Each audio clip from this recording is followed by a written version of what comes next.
नमस्कार, DS sports channel मध्ये आपले स्वागत आहे. निफाड तालुक्यातील देवगाव परिसरात गेल्या अनेक दिवसांपासून कायम असलेल्या बिबट्याच्या दहशतीला अखेर पूर्ण विराम मिळाला आहे. वन विभागाने लावलेल्या पिंजऱ्यात आज 14 जानेवारी रोजी मध्यरात्री एक नर बिबट्या जेरबंद झाला. यामुळे स्थानिक शेतकऱ्यांमध्ये समाधानाचे वातावरण आहे.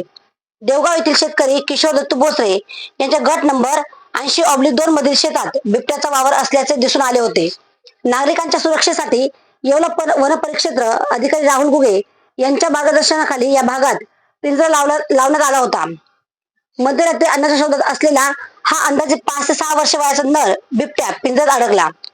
बिबट्या जेरबंद झाल्याचे समजताच वन विभागाच्या पथकाने तातडीने घटनास्थळी धाव घेतली. या बिबट्याला सुरक्षितरित्या रेस्क्यू करून निफाड वन उद्यान येथे हलवण्यात आले असून तिथे त्याच्यावर प्राथमिक उपचार करण्यात आले आहेत. या कारवाईत वन अधिकारी राहुल घुगे, गोपाल राठोड, पंकज नागपुरे आणि चालक सुनील बुरुक यांचा समावेश होता. बिबट्या जेरबंद झाल्याने परिसरातून वन विभागाचे आभार मानले जात आहे. DS मराठी न्यूज साठी दीपक सोनवणे, येवला.